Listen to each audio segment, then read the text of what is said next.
在汽车行业大变革的背景下，日本汽车界再度传来震撼消息：日产汽车与本田汽车宣布已签署谅解备忘录，计划合并部分业务，成立一家全新的合资公司。尽管表面上这是为了应对全球电动化浪潮与市场竞争的深刻变化，但业内人士对此消息的评价却褒贬不一，甚至带有一丝调侃的意味。多年来，日产和本田一直是日本汽车行业内的两大竞争对手。日产以其实用性和性价比著称，而本田则凭借发动机技术和年轻化品牌形象吸引消费者。两家企业在不同领域各显神通，但在过去几年里，他们的共同点却愈发显而易见，经营状况日益低迷。日产自从戈恩事件爆发以来，内部管理混乱，全球市场份额不断缩水，新车型的推出速度缓慢，产品创新乏力，甚至连标志性的天籁和奇骏都难以扭转颓势。而本田方面则陷入了大而不强的困境，传统燃油车销量下滑，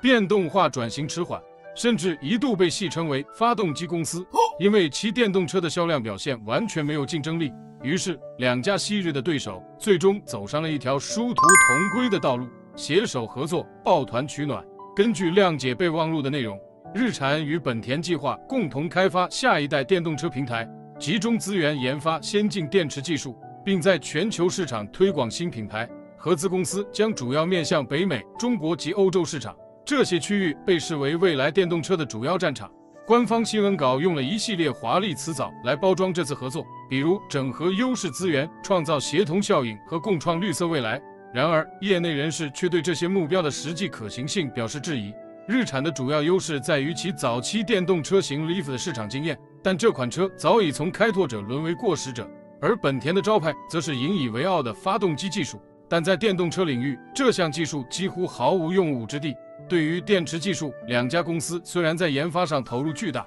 但始终难以与特斯拉、比亚迪等行业巨头抗衡。在软件和自动驾驶领域，日产和本田更是落后于丰田、通用和德国车企。这次合作某种程度上更像是两人合作划一条船，但却没有讲两家公司的技术与资源是否能真正实现1+12的效果，令人怀疑。在合资公司宣布成立后，两家公司的股价短暂上涨，但随后迅速回落，这表明投资者对这一合作的长期前景并不看好。毕竟，汽车行业的竞争已经进入大浪淘沙的阶段，单纯的抱团并不能确保成功。消费者方面的反应也颇为冷淡，许多网友在社交媒体上调侃称，日产和本田合作是要做一款既没设计感又没动力的车吗？这两家车企的结合，不就是省油发动机加没电续航的组合？实际上，日产与本田的合作折射出整个日本汽车行业的焦虑。面对电动化和智能化浪潮，日本传统车企显得步履蹒跚。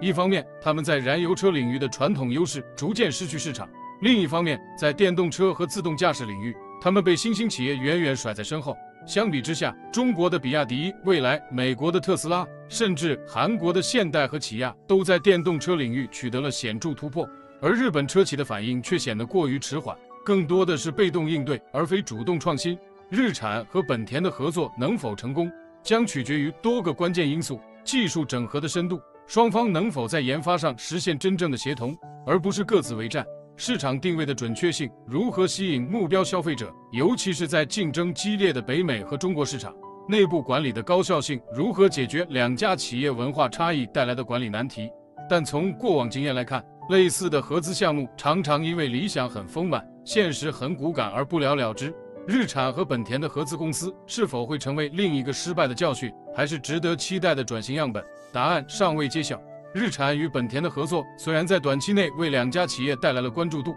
但却难以掩盖其背后的颓势。如果没有真正的技术突破与市场洞察，这种抱团的合作可能只是饮鸩止渴。在全球汽车产业加速变革的今天，日本车企需要的不仅是资源整合，更是思维方式的彻底革新。如果不能适应新的市场规则，他们很可能会被历史的车轮碾压。而日产和本田的这次尝试是浴火重生，还是垂死挣扎？或许时间会给出答案。感谢收看本期视频，如果觉得有意思，请给个免费的关注和赞，咱们下期见。